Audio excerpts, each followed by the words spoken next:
Before the printing press, books were copied by hand by scribes. Scribes were mostly accurate when copying down texts, but human error is inescapable.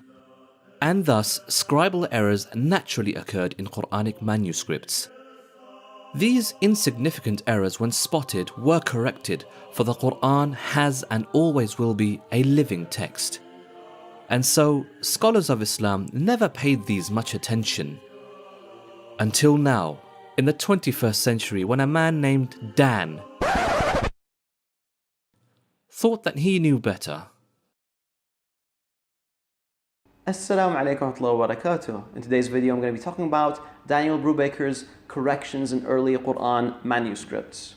And this book is basically a compilation of scribal errors which Brubaker collects and then argues that these are not scribal errors, but these are intentional examples of what the Quran is supposed to be. Now, this sad excuse of a book has been making the rounds recently. Some Christian apologists have been praising it as the next big thing. And of course, these apologists have basically not much of an idea about the fundamentals of textual criticism. Here are some clips.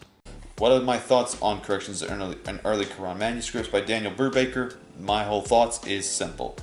Get the research and get this book here. It's worth it.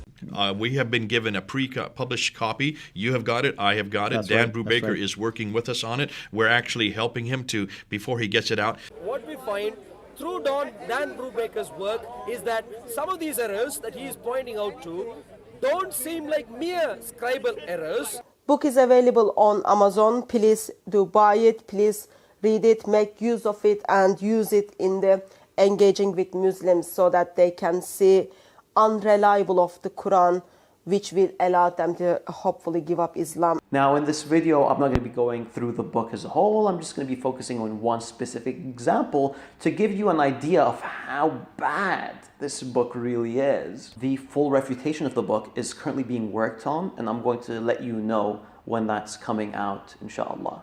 It's going to be coming out soon. So here's an example. Observe this verse. The only statement of the believers when they are called to Allah and His Messenger to judge between them is that they say, "We hear and obey." Now, Brubaker found a manuscript without the name of Allah.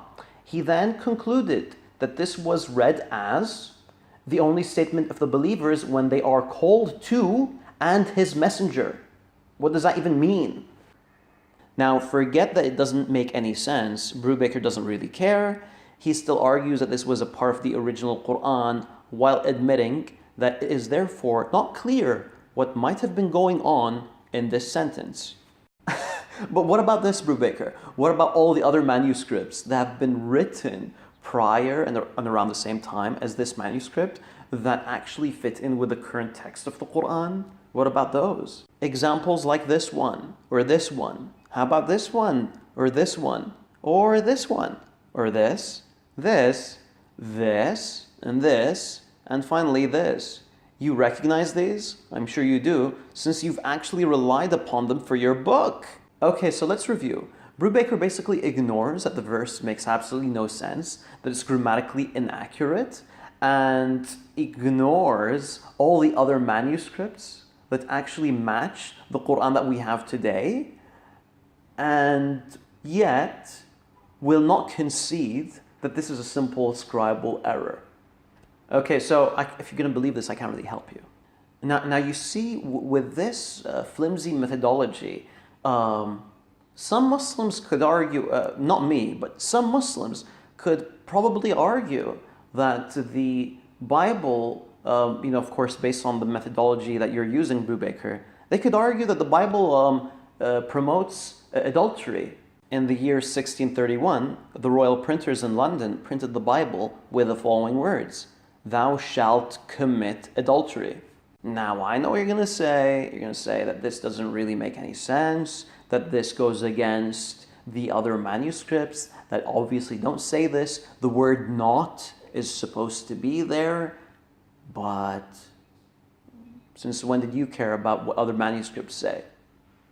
Now, also keep in mind that this example is a lot clearer than Brubaker's example, because the text actually makes sense. I mean, the grammar is still fine, the meanings are intact, plus there's a moral motivation to tamper with the text in order to support chastity, of course. Chastity, of course, being a trait that is despised by early Christians and Jews. I'm kidding. Now, in all seriousness, the full refutation is going to be coming out soon, inshallah. I'm going to let you guys know when it'll be coming out and more details via my Twitter. Jazakallah khairan Akhi Mansoor for providing me with the manuscripts. Wassalamu alaikum wa rahmatullahi wa barakatuh.